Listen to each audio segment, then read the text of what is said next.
What are the best classes in Guild Wars 2 PvE? This year, I made it my personal mission to answer all common Guild Wars 2 questions. Common questions like, what class should you play? What should you do after level 80?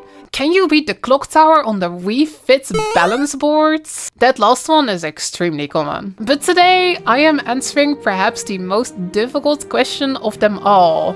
Which class is the best? Clearly, it is Elementalist, because that's the one I play.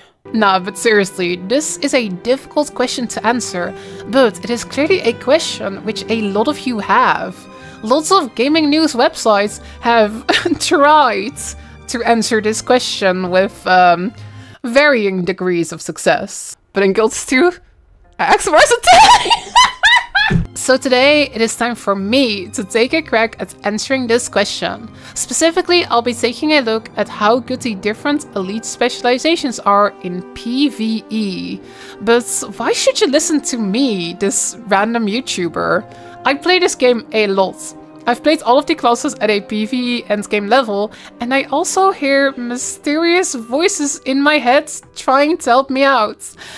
They are also known as the Twitch chats. Now, before you get mad at me for ranking your main in the lowest tier, let me just say that Guild Wars 2 is really balanced right now. Not a single elite specialization is unviable or bad. The most important thing is playing whatever you enjoy the most. That being said though, there are definitely certain elite specs which are a tiny, little bit extremely overpowered. Maybe it is really easy to execute. Maybe it's awesome at a lot of fights, or maybe it has great utility.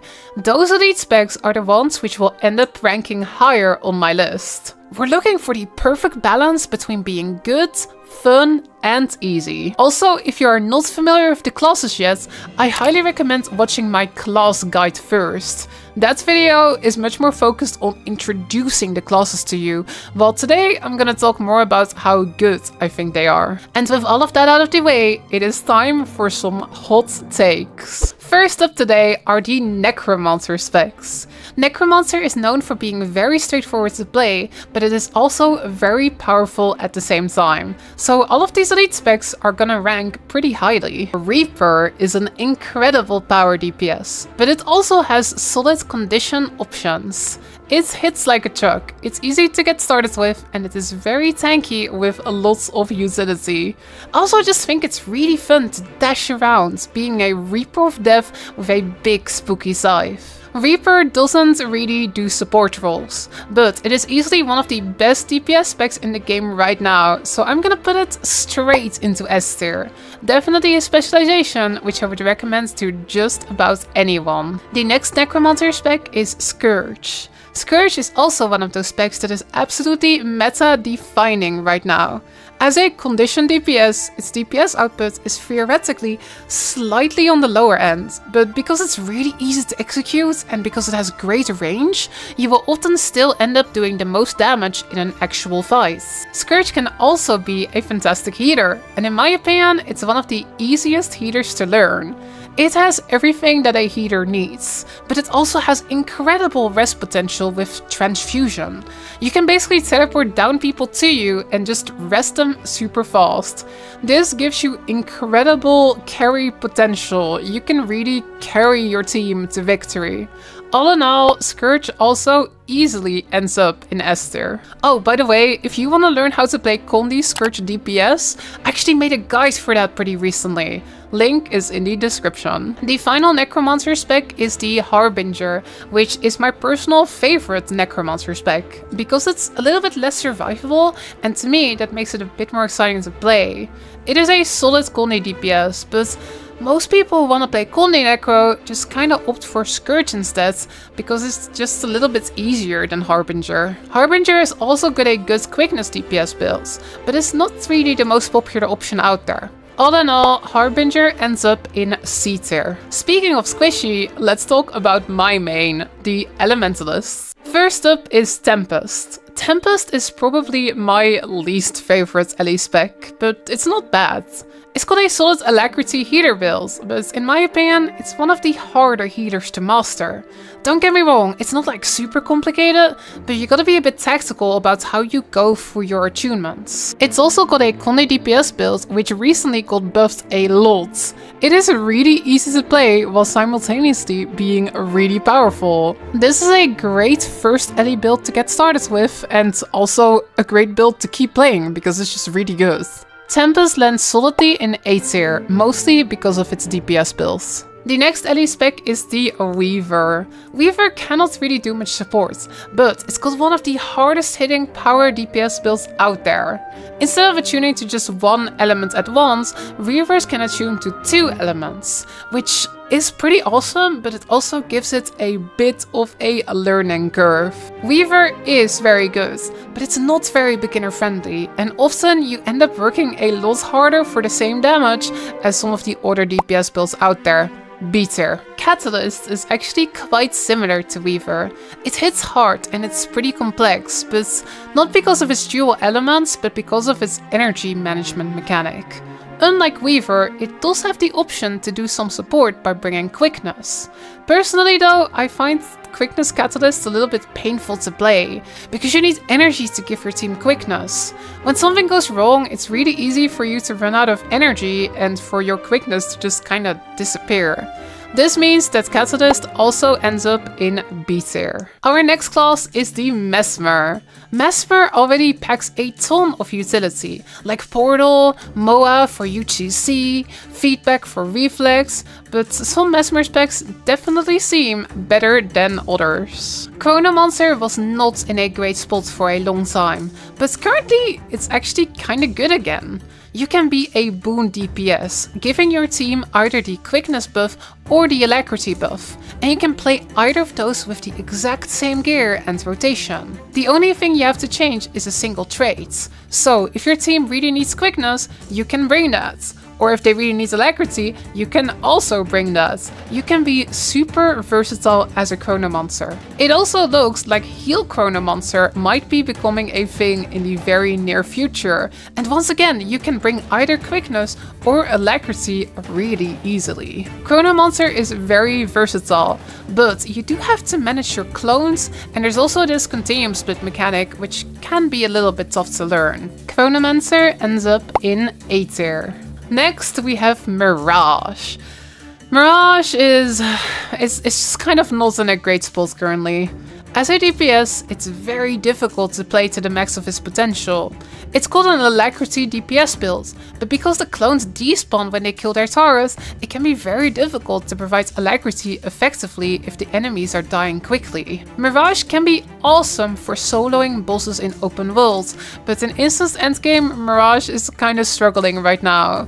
Mirage just really needs a little bit of love, which is why for now I'm gonna put it in D tier. By far the most popular Mesmer spec right now is the Virtuoso. Virtuoso doesn't really do support, but it is a fantastic DPS dealer. It's got a lot of range with its daggers, it can cleave multiple enemies and hit them at the same time, and it's just really easy to play. Virtuoso gives up their clone mechanic for these blades that float next to them, so they don't have to worry about clones despawning when the enemy dies. There are loads of fights out there where Conde Virtuoso is easily the best pick for a DPS. And even on fights where Virtuoso doesn't shine as much, it still does a lot of damage. This is one of the DPS builds right now, so Virtuoso goes straight into S tier. By the way, if you want to learn how to play Conde Virtuoso, I'll be posting a guide for it pretty soon. You should totally subscribe if you want to see that. Alright, that was our light armor classes. Let's move on to medium armor, starting with Ranger. Druid is a really good healer. It's not really my personal favorite, but I cannot argue that it's one of the strongest healers out there. It's got great healing output and fantastic utility, and it's also pretty easy to learn. Nowadays, there's also a really strong Conde DPS build for Druids. which actually currently has the highest DPS benchmark on snowcourse.com. But to pull off those sick DPS numbers, you need Astral Force, which can sometimes be a bit painful to get in a real fight. Conde Druid is not really a DPS build that I would easily recommend to someone new. All in all, Druid is still going into A tier though, mostly because it is a fantastic healer. Our next ranger spec is the Soulbeast. And I might be a little bit biased here. Soulbeast is probably my favorite DPS build to play right now. It absolutely pumps damage, and it's super satisfying to pull off your X5 skill with lots of damage buffs and see 50k DPS on the damage meter for a few seconds. Soulbeast is very bursty, which makes it great for bosses with short damage windows. This has made it incredibly common in tryhard fractal groups, and well, it can be kinda difficult to compete with. Soulbeast is, however, in my opinion, a little bit tougher to pull off than something like Scourge or Virtuoso. Your damage is really focused on these little burst windows, so if the boss phases at the wrong moment, or if you get knocked down at the wrong moment, it can really hurt your damage. To play Soulbeast optimally, you really need to know the fights well, so because of this, Soulbeast is not going into S tier, but instead into A tier. And then we also have Untamed, which is, we don't need Soulbeast, we have Soulbeast at home. Nah, sorry, that's not fair. Untamed is actually a pretty good DPS, but I just don't find it very exciting. You lack the burstiness of Soulbeast, which makes it less exciting, but I suppose it does make it a little bit more forgiving. There is also an Untamed build which brings quickness for your teammates, but it doesn't bring much other utility. In the end, Untamed is just kinda middle of the road. B tier. Let's talk Thief next. Thief's weapon skills are not cooldown based, but instead you spend initiative. This is pretty unique and it adds a little flavor, but it does mean that a lot of Thief builds involve you spamming your highest damage per initiative skill. Daredevil is the prime example of this. Daredevil has got great power and Conde DPS builds, which deal very competent damage. But playing them can be very spammy, and a lot of your skills lock you into these animations. This makes Daredevil surprisingly not that mobile while you're dealing damage, and on certain fights it can lead to you ending up in the middle of AoE. Daredevil deals solid damage, but it just suffers on certain fights, making it end up in a C tier. Deadeye is kinda just not great in instance content. It's got some niche uses as a kider on Kadim 1 or Kadim 2, but if you are kneeling down with your sniper rifle, you lose out on crucial mobility. You can also grab daggers and do decent damage with those, but this is one of those builds where if one tiny little thing goes wrong, your damage immediately falls apart. It's just very painful to play, and it's probably one of the least played specs in PvE. D tier. Specter, on the other hand, is a lot better. It can be a really good Conde DPS, and it's also got an alacrity build, which is very competitive. It is very simple to play, and in my opinion, it is also a lot of fun. I actually think that a lot of people sleep on Specter builds. Specter healer is also a thing, and while that build is not very popular, it's actually surprisingly competitive nowadays. Definitely not the best healer out there, but good enough to get you through the content. Specter ends up quite high on my list. A tier. Now let's move on to Engineer, one of my personal favorite classes. Let's start with Scrapper. Scrapper is a very popular pick for quickness DPS. It does good damage while also having great CC and great utility. On Scrapper you have access to a lot of super speed, which means that you can zoom around the arena and also make your friends zoom around the arena. Scrapper also has a pure DPS build, which has actually become kind of incredible with the latest balance patch. It does ridiculous damage while at the same time being very easy to play and still having lots of utility. As a Scrapper, you get a lot of barrier, which means that you can kinda just face tank a lot of stuff no problem. Absolutely an incredible power DPS build, and if you're interested in playing it, I'm actually planning to make a video guide for this build as well. Stay tuned for that. There is also a heal Scrapper build, but most people who wanna play heal on Engineer kinda just go Mechanist instead. All in all though, Scrapper is a very versatile spec and it is one of the strongest DPSs out there while being very easy to play. S tier. Another great option for power DPS is the Holosmith. Holosmith actually has slightly more burst than Power Scrapper, but it is slightly more tricky to play. I also personally think that it is a bit more fun than Scrapper. It was actually my go-to DPS build for a very long time. Just like Scrapper, Holosmith is very forgiving. If something goes wrong in your rotation, you can easily pick it back up. There is also a Condi Holosmith build, which apparently does ridiculous damage, but it also looks really difficult to play, so I personally haven't quite bothered with that yet. Maybe one day. For now though, Holosmith is absolutely going into A tier. Then it's time for the third engineer spec, the Mechanist. And Mechanist is just very versatile.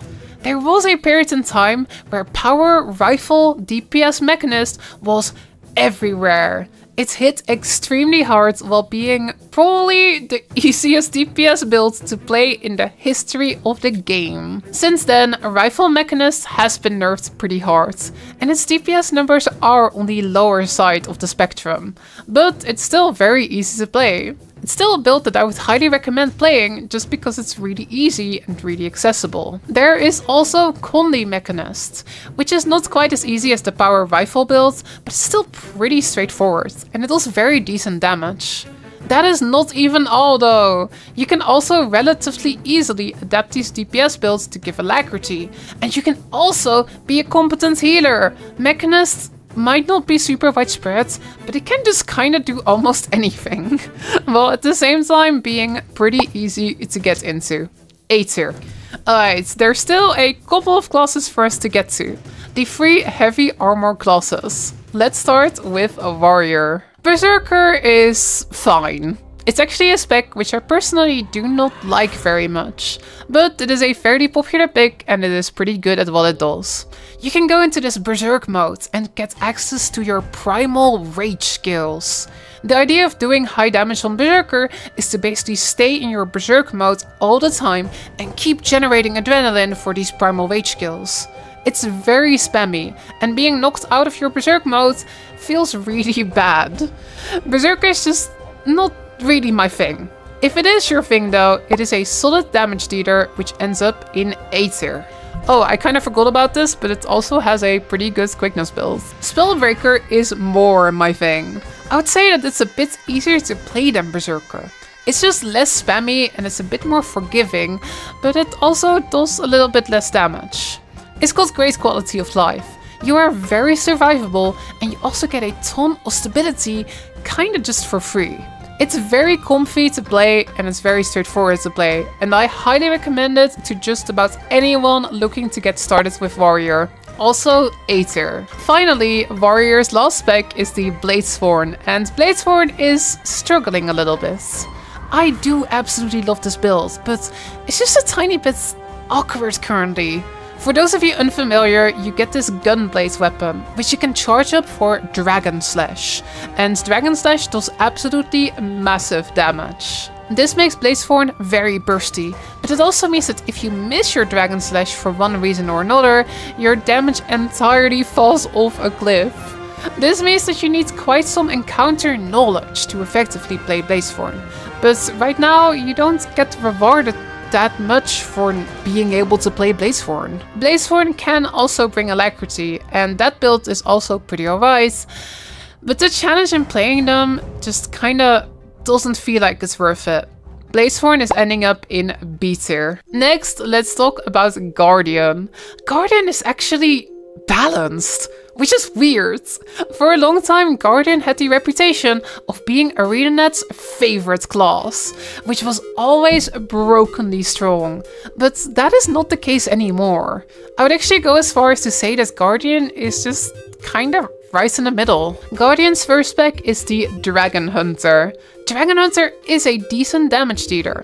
It is bursty, it deals good damage, and it's easy to pick up, but it just gets a bit overshadowed by the other bursty power DPS builds, like for example Soulbeast.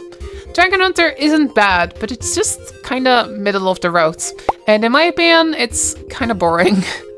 B tier. Firebrand, in my opinion, is the opposite of boring. It is absolutely one of my favorite elite specs. You get access to 1,000,000 skills in your free tome skill bars, and you also have access to a ton of utility just from being a guardian. Hail Firebrand is a pretty alright healer, which absolutely shines in fractals. Firebrand just brings a ton of stability and a ton of ages, which means that in high tier fractals you can often save your teammates from certain death. Connie Firebrand is also a pretty alright DPS, which might get a lot more interesting with the upcoming pistol weapons. I just love Firebrand, and in my opinion, it is absolutely A tier. Condi Willbender is actually very similar to Condi Firebrand, but I personally just like it a lot less because it lacks the cool tome skills. Power Willbender though, I think is a very fun build. Both builds deal plenty of damage and are solid DPS options. Willbender can also bring Alacrity, but that's not a build that sees much play currently, because it just doesn't bring much else besides damage and Alacrity. Willbender, just like Dragonhunter, just feels very middle of the road to me. B tier. And then it is time for our final class, the Revenant. And I will just spoil it immediately. Revenant is quite good right now. Herald is easily one of the meta-defining specs right now. You don't see many pure DPS Heralds out there, but Quickness Herald is everywhere. It is very easy to play with good damage and good quickness uptime for your teammates, but it also brings a ton of other stuff. You can give your teammates tons of might, tons of fury, tons of protection, boon extension. It's like you're a quickness DPS, but you just cover half the things that a healer usually does. And that's not even everything. Herald can also be a fantastic healer with great healing and great utility. Herald is easily one of the best specs in the game right now. S tier. On the other side of the spectrum, we've got Renegade. Renegade is still good, but it's probably the worst Revenant spec right now. It is a solid Condi DPS, and it's also a great option if your team needs Alacrity, but in my opinion, it's got a bit of a learning curve. It's certainly a lot trickier to play than Herald, but if you're up for a challenge, it's really not a bad pick. I am a bit conflicted between A tier and B tier for Renegades, but because it's just not very popular with the player base currently, I'm gonna put it into B tier. Vindicator, on the other hand, is very, very popular right now. Vindicator doesn't really do support, but it is a very powerful DPS, which is exceedingly easy to get into. I see this build everywhere, and having played it quite a bit recently, I can kinda see why. It is just the right balance between good damage, fun, and playability. If something goes wrong as a Vindicator, you just don't really care. You just resume pressing your skills, no problem at all. You can also quite easily switch out one of your weapons or one of your legends for utility, and you don't even sacrifice very much damage in doing so. Vindicator is our last specialization for today, and I am gonna put it into S tier. And there you have it, my very subjective tier list of all the elite specs in Guild Wars 2 right now. Once again, let me stress that currently all the elite specs are quite good, so don't let this list discourage you from playing the specs in the lower tiers. But maybe this list can encourage you to try some of the higher tier builds. You might be amazed at how easy and strong some of these are. In the future, I really hope to put some more guides out to teach you how to actually play some of these specs. So if you're interested, definitely subscribe for that. So what do you think? Do you agree with my list, or do you think that I am super wrong? Feel free to tell me in the comments below, or you can also stop by my Twitch stream over at twitch.tv/Loranity. I am live 5 nights a week, and I try my best to play every single one of these elite specs. Hope to see you there, and I also hope that you have a fantastic rest of your day. This was Loranity, and I will see you next time.